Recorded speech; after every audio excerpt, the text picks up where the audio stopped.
नमस्कार, Indian express में मैं मुकेश आपका स्वागत करती हूँ। ये तस्वीरें देख रहे हैं और ये स्कूल से। हेलो, हाँ जी,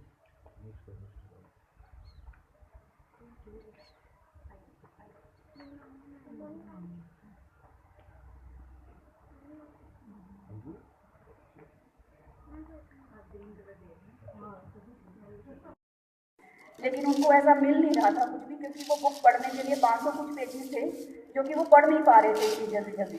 तो स्वामी विवेकानंद जी जब समुद्र किनारे बैठे थे तो उन्होंने कहा कि प्लीज़ आप मेरे लिए बुक दीजिए, तो मैं आपको बता दूंगा 5-10 मिनट में इस बुक में क्या है कि आपको ये पढ़नी चाहिए या नहीं पढ़नी चाहिए। तो उन्होंने बता दिया। उनको लगा शायद ये ऐसे ही बोल रहे हैं, तो उन्होंने कुछ पूछा, तो उन्होंने वो प्रॉपर पेज नंबर के साथ उनको बताया। साथ एक अपने फ्रेंड के साथ बैठे हुए थे। अब वहाँ की लैंग्वेज स्वामी विवेकानंद जी को नहीं आती थी। अब जब उनके फ्रेंड ने बोला, उन्होंने देखा कि एक बुक पढ़ी हुई है 500 पन्नों की, जैसा मैम ने बताया। अब वो बुक में से जो उनके फ्रेंड थे उनको वहाँ की लैंग्वेज पता था, लेकिन उनको पढ़ने का टाइम नहीं मिल रहा था। उन्होंने सिर्फ अब स्वामी विवेकानंद जी ने कहा कि ये लोग देखने में ऐसी लगेगा, मैं पढ़ना चाहूँगी। फ्रेंड ने कहा तुम कैसे पढ़ सकते हो भाई।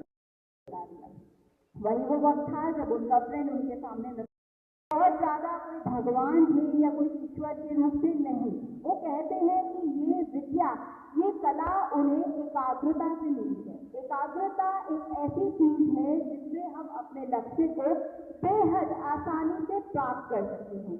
इस पर उन्होंने एक और घटना बताई है। जब वो अमेरिका में भ्रमण कर रहे थे, वहाँ उन्होंने देखा कि कुछ बच्चे नदी में अंडे के छिलकों की तरफ निशाना लगा रहे थे। अब विवेकानंद जी चीजों को बड़े ध्यान से देख रहे थे, अमेरिका की बात है। फिर वो उन बच्चों के पास गए, उन्होंने कहा एक निशाना मैं भी लगाना चाहता हूँ। उन्होंने अपनी गोली से जब निशाना चलाया, एक के बाद एक उन्होंने 12 बिल्कुल सटीक निशाने उस अंडे के छिलके पर लगा दिए। बच्चे देखकर बहुत हैरान हुए, क्योंकि वो लगभग 1-2 घंटे से निशाना लगा रहे थे और वो नहीं लगा पा रहे थे। तो स्वामी विवेकानंद जी से उन्होंने पूछा कि ये आपने कैसे किया, हम तो काफी देर से कर रहे हैं और आपने बिल्कुल एक भी निशाना चूकाए सारे एकदम सटीक लगा दिए। तो उन्होंने कहा ये सारी कला है एकाग्रता की। अगर तुम एकाग्रता से काम करोगे तो कोई भी लक्ष्य तुम्हें आसानी से प्राप्त हो सकता है, कोई भी शक्ति तुम्हें वो लक्ष्य प्राप्त करने से नहीं रोक सकती।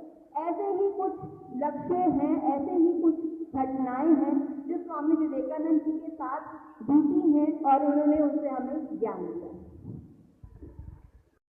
चलिए, जब तक हमारे जो गेस्ट हैं वो नहीं आते तब तक मुझे आप लोगों के पास खड़े होने और आप लोगों का टाइम पास करने, ताकि आप लोग भी बोर ना हो, तो क्यों ना मैं आपको स्वामी विवेकानंद जिसे राष्ट्रीय युवा दिवस के रूप में भी मनाया जाता है।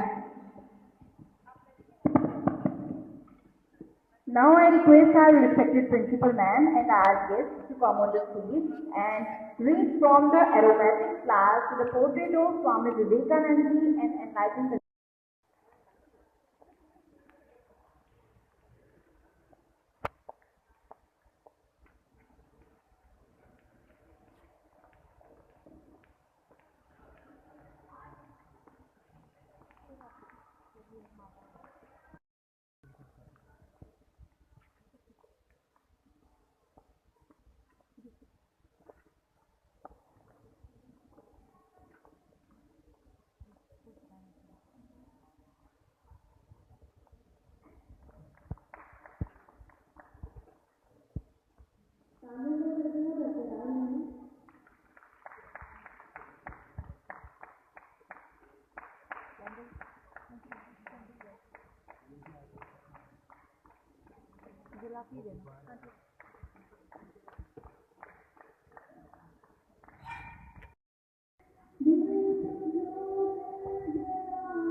मिस निधि गुलाटी जी।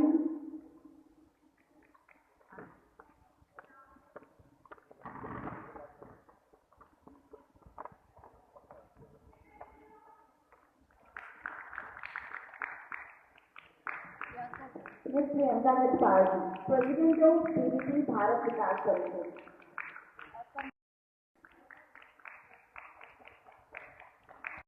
छात्रा, आज मैं आपके सामने स्वामी विवेकानंद जी के कुछ विचार रखने जा रही हूँ, जिन्हें हम अपने जीवन में उतारकर हम अपने जीवन को सफल बना सकते हैं।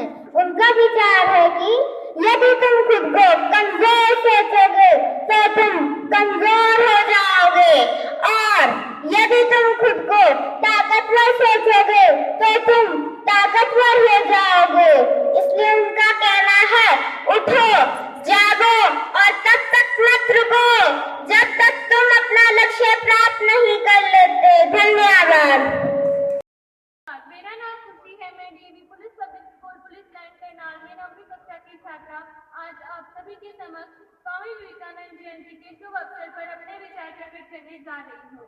आशा है आप सभी ध्यान से सुनेंगे। क्या स्वामी जी को किसी परिचय की आवश्यकता है?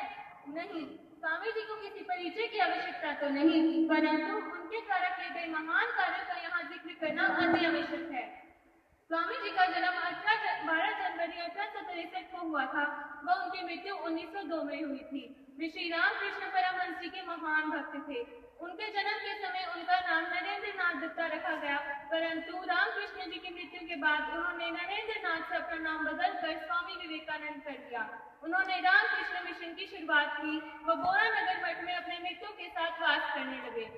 वे एक महान व्यक्ति थे जिन्होंने मानव जाति के उत्थान के लिए एक बड़े पैमाने पर काम किया। उनका व्यक्तित्व इतना प्रेरणादायक था कि उन्होंने 19वीं शताब्दी के अंत में और 20वीं शताब्दी के पहले दशक के अंत में न केवल भारत में अपितु विदेशों में, खास तौर पर अमेरिका में बहुत प्रसिद्ध व्यक्ति बन गए। उन्होंने हमारी महान भारतीय संस्कृति के बारे में ज्ञान फैलाने, विशेष रूप से वैदिक स्तोत्र के एक मिशन के साथ वे अमेरिका गए थे। पूरे विश्व में उन्होंने हिंदू धर्म का प्रचार किया, अर्थात हमें यह भी मालूम पड़ता है कि वे एक सच्चे हिंदुस्तानी थे। न केवल भारत में अपितु पूरे विश्व में वे एक प्रसिद्ध व्यक्ति बन गए। रामकृष्ण मिशन की सफलता में स्वामी जी का बहुत बड़ा हाथ है। निसंदेह हम ये कह सकते हैं कि लोगों में प्रेम और मानवता का पाठ पढ़ाने में उन्होंने अपना पूरा जीवन योगदान दे दिया। अंत में मैं आपका समय नष्ट न करते हुए केवल इतना कहना चाहूंगी, स्वामी जी ने न केवल भारत के लिए, मानवता के लिए, हिंदू धर्म के लिए, अपितु संपूर्ण संसार जाति के लिए योगदान दिया है। धन्यवाद।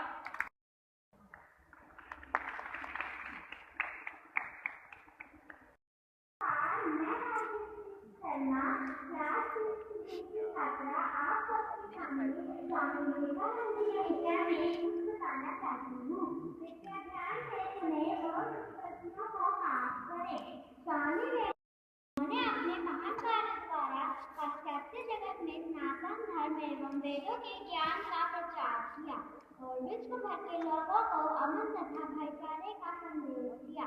मानव मात्र कर पाएंगे। धन्यवाद। इन योरसेल्फ, खुद पे विश्वास रखो।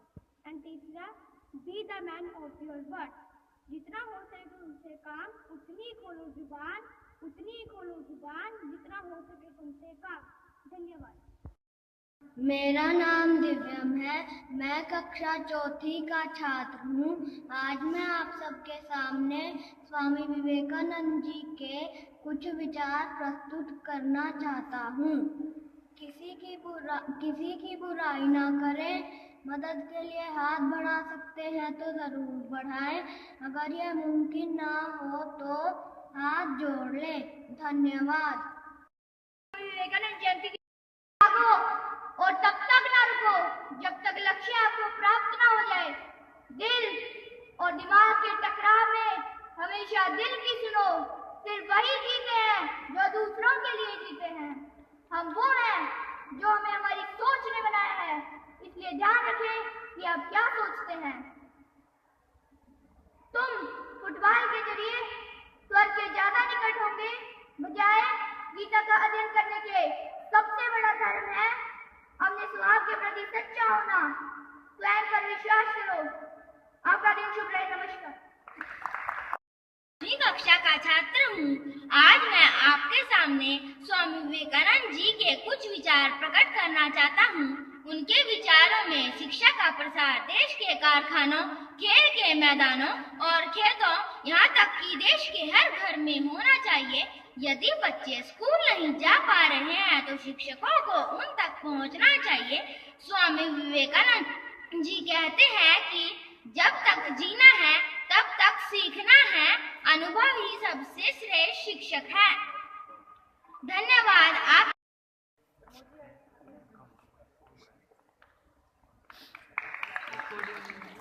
क्लैपिंग बनती है, प्लीज क्लैपिंग करते रहिए आप लोग। नेक्स्ट है संचारिका क्लास 3 से फर्स्ट प्राइज इन्होंने लिया है।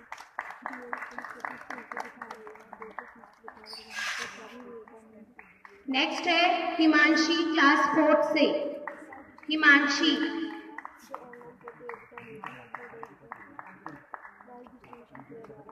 क्लास 4 से हिमांशी। नेक्स्ट है भाग्यश्री क्लास 5 से।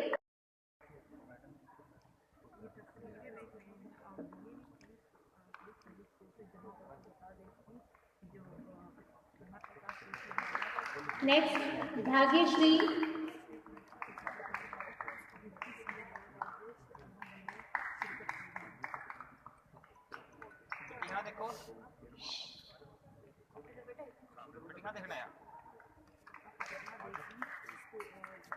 नेक्स्ट बच्चा है शिवांग क्लास 4 से। इस बच्चे ने स्लोगन राइटिंग में फर्स्ट प्राइज लिया है। शिवांग, अभी आपके सामने जिन बच्चों को प्राइज मिले हैं ये सभी बच्चे फर्स्ट प्राइज वाले हैं। शिवांग क्लास 4।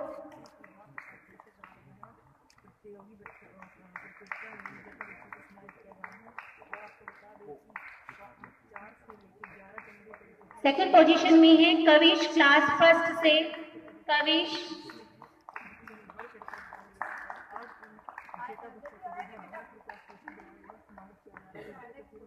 नेक्स्ट है प्रंजय क्लास 3 से।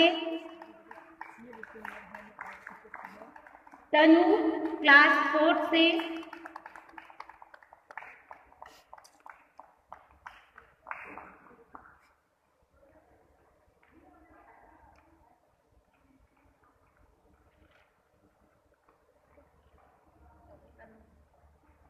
नेक्स्ट है दिव्यम क्लास 4 से।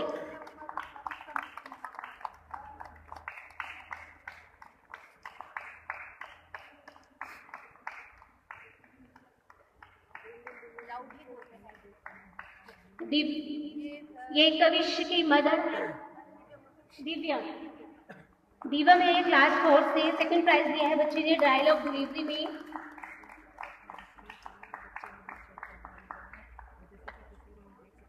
और लास्ट है सेकंड पोजीशन में कविश। फर्स्ट क्लास का बच्चा है ये। बहुत ही सुंदर उस बच्चे ने प्रस्तुति दी है डायलॉग डिलीवरी की, बहुत ही सुंदर थी। इसी के साथ हम प्रस्थान करते हैं थर्ड पोजीशन की ओर, जिसमें फर्स्ट है हमारे पास निशिका क्लास 2 से। निशिका क्लास 2 से। निशिका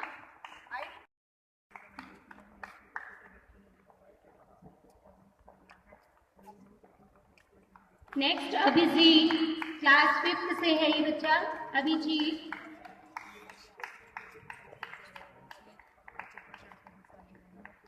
और नेक्स्ट है गर्ल क्लास 5 से।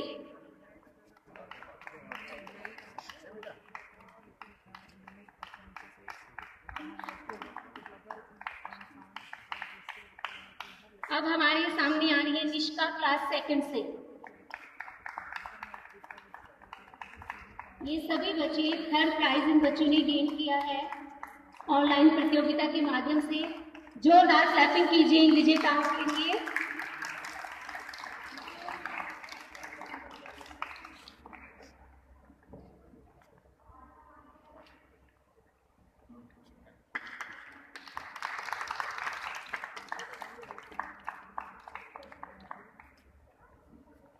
Thank you so much, our guests.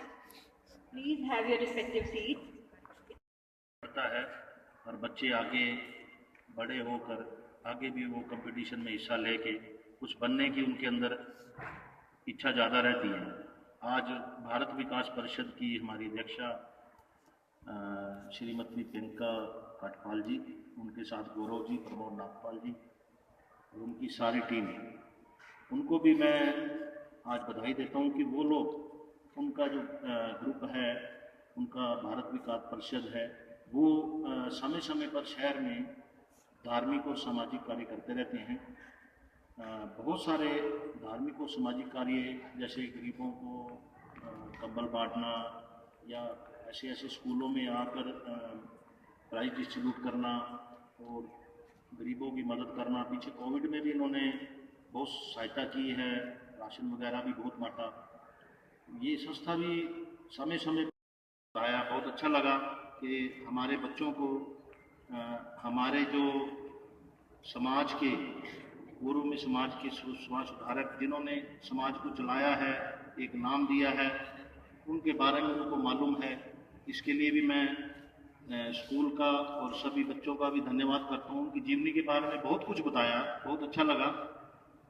मैं आपसे एक और रिक्वेस्ट करूँगा कि ऐसे ही आप प्रोग्राम, ऐसे कार्यक्रम स्कूल में, और भारत विकास परिषद से भी यही आग्रह करूँगा कि आप ऐसे कार्यक्रम हमेशा करते रहें ताकि हमारे बच्चे आगे बढ़कर। शुभकामनाएं देता हूँ। जय हिंद, जय भारत। ये साधन है और हमें इसको अपने जीवन में ध्यान भी करना चाहिए। इस स्वार्थ से किया गया प्रोत्साहन किया जाता है। इसी के साथ हम आपसे बुलाना चाहते हैं क्लास 9 की बच्ची है यशिका, जो आपके समक्ष सुंदर सा जो भाषण है जो स्पीच लेकर आ रही है। क्लास 9 से यशिका। बच्चों को आज यहाँ पे प्राइज डिस्ट्रीब्यूशन किए गए। बेटा क्लैपिंग आप लोग करते रहिए प्लीज, बच्चे का जो है उत्साह अधिक बढ़ जाता है। संदीप कुकरेजा जी, सारी टीम ने बहुत अच्छे से आज ये कार्यक्रम रखा है। हमारे भारत विकास परिषद पहले भी हमारे शहर में धार्मिक और सामाजिक संस्थाओं में के साथ जुड़कर बहुत अच्छे समाज के कार्य करता रहा है। पीछे कोविड में भी उन्होंने बहुत अच्छा काम किया है। पीछे गरीब लोगों बहुत अच्छा कार्य करते हैं। मैं भारत विकास परिषद बहन जी का भी बहुत बहुत धन्यवाद करता हूं कि वो बहुत अच्छा कार्य कर रहे हैं, जिससे समाज को एक अच्छा समाज में मैसेज आता है। तो हम सबको भी बढ़ चढ़ कर जब भी सर्दी आती है या गरीब जाएंगे और देश का नाम, समाज में हमारा नाम ऊंचा करेंगे। इसी के साथ पुनः मैं आज के इसके कार्यक्रम की सबको बधाई और शुभकामनाएं देता हूँ। बच्चों को क्या मैसेज देना चाहते हो सर, जिन्होंने पार्टिसिपेट किया, जो अभी नहीं भी कर पाए किसी कारणवश? मैं सभी बच्चों को यही कहना चाहूँगा कि आप सब लोग पार्टिसिपेट जरूर करें और पूरी मेहनत के साथ अपने कार्य को करें, ताकि आप भी आगे आकर अभी आने वाले समय में आप भी फर्स्ट या सेकंड जो भी पोजीशन हासिल करेंगे, उससे आगे उनका भी मनोबल बढ़ेगा। ये ज़रूरी है समाज में कि हमें आगे बढ़कर अपना हर कंपटीशन में भाग लेना चाहिए। तो हमारे मैं सारे पेरेंट्स का भी धन्यवाद करता हूँ कि उन्होंने भी बच्चों, उनको भी यही कहूँगा कि अपने बच्चों को हमेशा ये समझाते रहें, सिखाते रहें कि उन्हें हर कंपटीशन में भाग लेना है और बढ़ चढ़कर उसमें उनकी तैयारी कराएं, उनका साथ दें, ताकि वो आगे आकर समाज की सेवा कर सकें। स्वामी विवेकानंद जयंती की शुभकामनाएं। आज जैसे आप देख रहे थे हमारा एक प्रोजेक्ट किया था, कोविड के टाइम में हम स्कूल्स को अलाउड, बच्चे स्कूल में अलाउड हुए, तो हमने ऑनलाइन प्रोग्राम किया था जिसमें सब बच्चों ने डिबेट, पेंसिल कॉम्पिटिशन और अपने अलग अलग स्लोगन राइटिंग में पार्टिसिपेट किया, जिसमें हम आप सबको सम्मानित करते हैं। बच्चों के साथ युवाओं को यही संदेश है, जो उनकी बातें हैं, जो उनके विचार हैं, उसको जागरूक तक हमारे प्रोजेक्ट तक आप लक्ष्य को प्राप्त करें। आप अपने आप को जैसा समझेंगे, ताकतवर समझेंगे तो आप ताकतवर बन जाएंगे, कमजोर समझेंगे तो कमजोर बन जाएंगे। तो आजकल जो हम देखते हैं कई बार ऐसा होता है कि हम इन विचारधाराओं को अनुसरण न करते हुए आधुनिकता का अनुसरण कर रहे हैं। आजकल युवा जनक आधुनिकता की तरफ भाग रहा है। तो उनको यही संदेश है कि अपने सनातन धर्म की तरफ आए, अपने संस्कारों से जुड़े, भारतीय संस्कृति से जुड़े और इन विचारों को अपनाएं। तो हमारा देश अगर इन विचारों को अपनाएगा, स्वामी विवेकानंद जैसी हस्ती के विचारों को अपनाएगा, तो निश्चय ही हमारे देश की तरक्की को कमी नहीं है।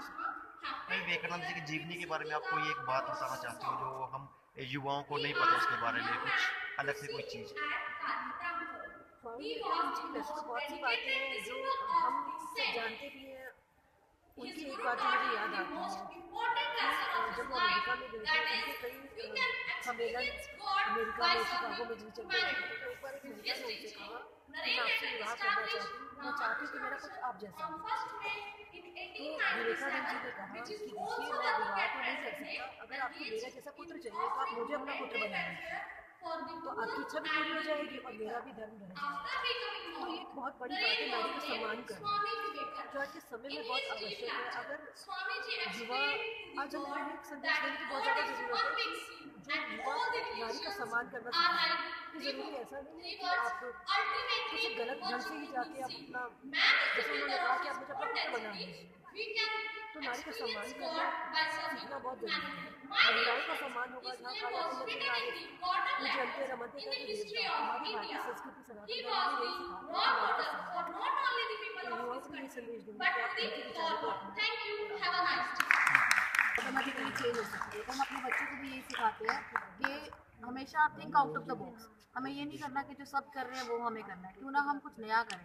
और मैंने अपने स्टाफ के अंदर भी ये चीज़ डाली हुई है कि हमेशा अच्छा करने की सोचो और टारगेट दे के रखो। मैंने अपने आप को भी हमेशा टारगेट दिया लाइफ में, अपने बच्चे को भी यही सिखाया है कि अगर तुम्हें 100% तुम्हें 90% स्कोर करना है ना, तुम 110% का टारगेट रखो, तभी तुम 90 पे आओगे। ऐसे ही मैंने अपने स्टाफ को भी और अपने यहाँ के बच्चों को सिखाया है। तो जो स्वामी विवेकानंद जी की लाइफ है, इतनी इंस्पायर्ड लाइफ है कि हम उसको अगर अपनी लाइफ में अप्लाई करें तो हम कैसे नहीं, एक कहते हैं ना जैल हीरा, कैसे नहीं हम उसको निखर के आ सकते। तो हम कोशिश कर रहे हैं कुछ ऐसी एक्टिविटीज़ और कंपटीशन करवा के कि हमारे बच्चे जो हैं उन्हीं नक्शे कदमों पे चले और एक अच्छे जो है सामाजिक प्राणी बन सके। जैसे कि मैम कोरोना की वजह से काफ़ी टाइम से बंद पड़ गया है और ऐसे में बच्चों की स्टडी पे करना भी बहुत पड़ रहा है, तो आप लोग क्या कोशिश कर रहे हैं बच्चों को ऑनलाइन स्टडी में ज़्यादा से ज़्यादा जागरूक हो पढ़ने के लिए?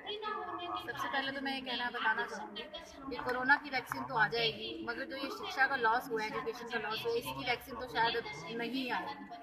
बट हमने ड्यूरिंग लॉकडाउन भी बहुत एफर्ट्स किए हैं, रेगुलर बच्चों के साथ कनेक्टेड रहे हैं। एक डे हमने फिक्स कर रखा था लाइक सैटरडे, कि मेरे टीचर्स पर्सनली हर एक पेरेंट को कॉल करते थे बच्चों की प्रॉब्लम्स जानने के लिए। और कई बार पेरेंट ऐसे भी कहते थे पढ़ नहीं रहा, ये तंग कर रहा है, तो हम मेरे teachers all time on the toes. ये नहीं है कि रात का 9 बजे 10 बजे, जब भी पेरेंट्स का फ़ोन आया मेरे टीचर ने अटेंड करा ही करा। तो अब भी हम एफर्ट कर रहे हैं कि हम तो वेट कर रहे हैं जल्दी से स्कूल खुलें और हम बच्चों को दोबारा से उस ट्रैक पे लेके आए। हाँ, टाइम लगेगा क्योंकि जो ये 1 साल का गैप आया ना, ये 1 साल का लॉस नहीं है, इसको कवर करने में 1 साल का गैप वैसे मुझसे बोल रहे थे, 1 साल का गैप बहुत बड़ा लगता है। ऐसे में कहीं ना कहीं बच्चों की स्टडी का लॉस हो रहा है। कुछ बच्चे ऐसे हैं ऑनलाइन पढ़ने से खुश नहीं होते, काफ़ी ज़्यादा माँ बाप उनको ध्यान दे पा रहे हैं। ऐसे में मतलब टीचर क्या मतलब कोशिश कर रहे हैं कि बच्चे ज़्यादा जुड़े ऑनलाइन स्टडी से? देखिए वही है, हम तो मोटिवेट ही कर रहे हैं। जैसे हमारा पुलिस डिपार्टमेंट से है काफ़ी पेरेंट, तो पेरेंट भी जो है ऑन ड्यूटी रहते हैं, तो कई बार नहीं वो 100% अपना दे पाते बच्चों को। तो हमारा ये रहता है टारगेट कि हम पेरेंट के साथ किसी ना किसी नहीं हो पाता तो ऐसे आदर्श हम से भी कोई बन सकते हैं। वो कैसे कि जब हमारे अंदर अच्छे विचार होता है तो हर व्यक्ति एक आदर्श के रूप में निकलकर चुन पा रहता है। तो ऐसे ही थे हमारे स्वामी विवेकानंद जी।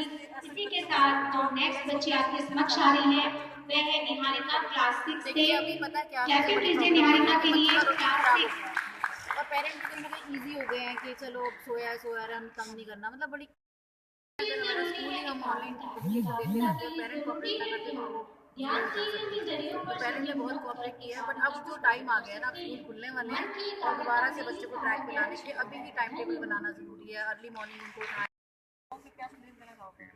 सबको ये कहना चाहूँगी, वर्क हार्ड, और जब तक कि आपका टारगेट अचीव ना हो जाए लगे रहो। और मैंने अपनी लाइफ में ये एक चीज़ देखी है, अगर हम अपने मन में एक चीज़ बिठा लेते हैं, मैं आपको अपना ही इंसिडेंस बताती हूँ। मैं दिल्ली में जॉब करती थी, मैं असिस्टेंट प्रोफेसर थी वहाँ। तो मेरे किसी प्रिंसिपल ने मुझे के हाथ में पेन था, उसने मुझे जस्ट गिफ्ट किया है एक टीचर्स डे पे ग्रीन पेन। तो मुझे ये लगा कि जब मैम प्रिंसिपल बन सकते तो मैं क्यों नहीं बन सकती। वो पेन मैंने संभाल के रखा था और भगवान ने मुझे 3 से 4 ईयर्स में प्रिंसिपल बना दिया। तो मुझे लगता है कि जब मैं अचीव कर सकती हूँ तो वो कोई भी अचीव कर सकता है। तो अगर हम अब टारगेट बना लेंगे ना और उसके लिए हार्ड वर्क करेंगे तो डेफिनेटली हम अचीव करते ही हैं। बस थिंकिंग हमारी पॉजिटिव होनी चाहिए। जहाँ नेगेटिव सोच आ गई वहाँ सब कुछ तो ये है, मैं बच्चों को भी यही कहूँगी, इतनी मेहनत करो लाइफ में, कुछ भी इम्पॉसिबल नहीं है, हम सब कुछ पा सकते हैं। किया गया है। जी फर्स्ट प्राइज़ लिया है मेरी बेटी ने, नामचंद चाचा, थर्ड स्टैंडर्ड में पढ़ती है, पुलिस पब्लिक स्कूल में। और मैं डीवी स्कूल से बहुत खुश हूँ कि यहाँ का स्टडी लेवल काफ़ी अच्छा है और टीचर भी काफ़ी कॉपरेटिव है। प्रिंसिपल मैम सभी बच्चों को अपने